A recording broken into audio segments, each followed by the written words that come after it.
Hi everyone, welcome back. Today we're doing placemat pouch number 4 with the Pioneer Woman placemats. I was really excited. I thought about this the other night while I was in bed and I jumped up and had to try one. I think these turned out really cute. This is going to be a lot of fun. I think these are going to be a great addition to our series of placemat pouches that we're doing. So I hope you guys like it as much as I do, and let's jump over here and get started. Okay, you need a few things for this pouch. You're going to need your placemat. You're going to need a zipper that's at least as wide as your placemat. You're going to need a piece of fabric that is approximately 3 inches wide by 10 inches long and fold the ends in. This is a scrap piece that I have and I'm going to have to adjust it later, but it needs to be about 3 inches wide by 10 inches long with the ends folded in. Then you need another strip of fabric that is 12 inches long by 4 inches wide, and then 2 strips of 1 inch stabilizer. I'm using Heat and Bond Craft stabilizer. It's a pretty thick, heavy stabilizer, but you can use whatever you have. This is just to stiffen the handle up a little bit. So I'm putting the 2 strips of Heat and Bond right on the ends, the long ends of the 4-inch piece of fabric, and I'm just ironing those into place. Doesn't take very long at all. And then I'm just going to fold those ends in. I forgot to show it here on the video, but you also need to fold those short ends in. So fold in on all sides so you don't have any raw edges showing. And then we're going to fold those edges to the center and press. And this is going to be the handle of the bag, so that's the need for the extra interfacing. And then we're going to fold that in half once again. And then you're going to take it over to your sewing machine and you're going to sew that open end closed, and you're going to sew a seam right across it on the other long side. So just put a stitch right down both of the long sides of the handle. So once you've completed that, you're just going to set the handle aside. It should look something like this. Now we're going to apply our zipper onto the placemat, and I've shown this in another video, but I am so fond of using this Wonder Tape with the zipper application, especially on these placemats, and especially with this one because I'm not using a super long zipper. You can use any zipper that is the width or longer than your placemat, but this one is a 14-inch zipper. My placemat is a 14-inch placemat. So I really don't have a lot of leeway, and I need the zipper to stay in place. I don't have room to miss it. So I really like this. You can sew through it. It's a double-sided tape. You just put it on and peel off the cover, and then you just lay your placemat into place, and then you don't have to worry about pins and all that when you're trying to sew, and that sometimes that makes things get a little wonky, or at least it does for me. So I really like this. I will link it below in the video description in case you're interested. I bought this version off of Amazon, and it's a much better value than I found with the stuff that I bought at Joann's the last time, which was a much smaller roll. But anyway, you're going to take that over to your sewing machine once you have it in place and just top stitch right along that zipper. And once you have that side done, you're going to fold it in half like so, and I'll go ahead and apply your tape if you're going to use tape or pens, and you're going to install the zipper just like we have on all the other placemat pouches. This is the same zipper installation. We're going to fold that zipper, the top part down, and put this into place. And this is where I really like the tape, because on this part of the zipper installation, it's kind of hard. You have to unzip the zipper, and it's hard to keep everything into place, especially if you're using clips, and try to keep that all under your sewing machine. So once you get it into place, go ahead and unzip it and sew down the opposite side of the zipper to secure it. All right, it should be looking something like this now. We're going to zip it up and turn it wrong side out. You should have zipper tails hanging off the edges. That's fine. We're just going to leave those where they are for now. And then what I like to do is fold this in half like this so that the zipper is at the top. And I'm just going to put a pen right there where that crease is so that I know exactly where the center is. I'm just putting the pen straight down. I'm not securing anything with it. And I'm just marking the center points. And then you're going to open it up and match the middle of the zipper with the pin. So you can use a mark with an ink pen or whatever you want to use, but I just find the pens easy. And then you're going to clip that into place. and repeat on the other side. Now, if you guys want to put any labels on your bag, you might want to do that before you proceed to this step. So you might want to pause the video. If you want to put labels on, go ahead. If you're going to put it over the zipper like I did, you can do that at the very end. But if you want to put it anywhere else, I would do it at this time.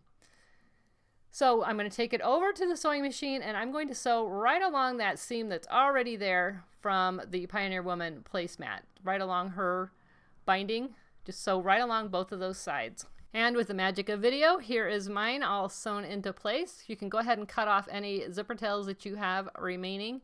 And I will tell you, using this 14-inch zipper is not easy. It would be much easier if it was just a couple inches longer. So I do recommend a little bit longer. So at this point, you want to make sure that your zipper pull, which end is the top? When you zip it up, the end where the zipper pull is when it's zipped, that's the top of your bag. We're going to be working on the bottom of the bag. So go ahead and unzip it. So when you unzip it, the part where the zipper pull is the bottom. And we're going to box those corners. Now I like to use my templates. If you watch my other videos, you know I like my templates. So this is a 2.5 inches down on each side, and then you just draw a line across. I have this template, it's 2.5 on each side and 3.5 crossed, and I just put that into place and sew right along it. Here I'm just creasing the edge so that I can make sure that when I box that corner, I'm putting that seam right down that crease, just to make sure that it is nice and even. And then I'm going to put my template into place, or you can just mark and draw a line, whatever works for you. That's what you should do. And you're going to sew along that straight edge, and then you're going to turn it over, make sure you're still working on the bottom, and do the opposite corner the same way. If you need more instructions on that, watch one of my other placemat videos where we box the corners. I go much more in depth, but I feel like we're on version number 4. You guys already know how to box those corners. Okay, so it looks like this right now, and basically the pouch is done. I don't cut those ears off on this bag. I like them. It kind of gives it a little more sturdiness on the bottom. If you want to cut that off, go ahead and cut it off. But I'm leaving it in mine. I like it. It's finished. There's no raw edges showing, and I don't mind it. So that's totally up to you. So you're going to turn it right side out. Make sure you punch those corners out. And basically you could leave the bag just like this if you want. I liked it with the seam binding across the top. I thought it just looked finished, but you could just leave it like this and install your handle. I'm gonna you have all finished edges. You just need to box it out a little bit, but that's finished up there. So if you want, you can leave it just like that. But what I prefer to do, and this is what it would look like if you wanted to just put your handle on and leave that edge raw. And you can play with how you put your handles. You can put it straight. I kind of like it twisted like this. So you can just sew that handle right into place. But what I like to do is use some seam binding. So to make the seam binding, we're going to use that 3-inch piece that's 10 inches long. Mine's longer because I'm just using a scrap that I had on hand. But you're going to fold it in on the edges, and you need to fold even the short sides in so that you don't have any raw edges showing. And once you have that folded so that the long edges are in, you're going to clip it to the back of the bag just like this. So it's clipped to the back of the bag. The zipper is facing my table right now, and you're just going to sew about, I don't know, about 1/4 inch down and sew across. All right, it should be looking like this. So we're going to turn it back over, and we're going to take that folded edge and flip it over to the front, clip, and then we're going to sew right along the edge of the binding. So I'm just clipping it into place, and you want to try to keep it an even width. It should be taut, but not so tight that it's curling over the top of the bag. So now we're going to sew right along this edge. And this should be what your finished project looks like. Go ahead and cut off any loose threads that you have. We want to get rid of those before we put this handle on. And now you have the option of putting this handle on however you like. You can just put it right below the seam binding. You can put it right on the seam binding. You can put it just in a straight loop like this, or you can twist it. I think it's kind of fun when you twist it and then put the back side on the front and the front side on the back like this. But however you want to do it, you can do it. You're going to line it up and then you're just going to sew right across. I put mine a little bit below the seam binding. It starts to get pretty bulky when you're sewing through all these layers. And that's another tip I will give you. When you're going through all these layers and you get to your zippers, stop, slow down, use your hand crank if you need to get through that zipper area. I don't want you messing up your machines, and it is a lot of bulk, but my machine handled it without any problem. But do slow down and take your time when you're using this much bulk. So I think I'm going to put my handles about, I think I'm just going to try this one straight. So you're just going to trim it up and your pouch is done. You just made version number 4. You can see I added a label here and the inside's all finished. Again, I left those tails. It's totally up to you. If you want to cut those off, go ahead and cut them off.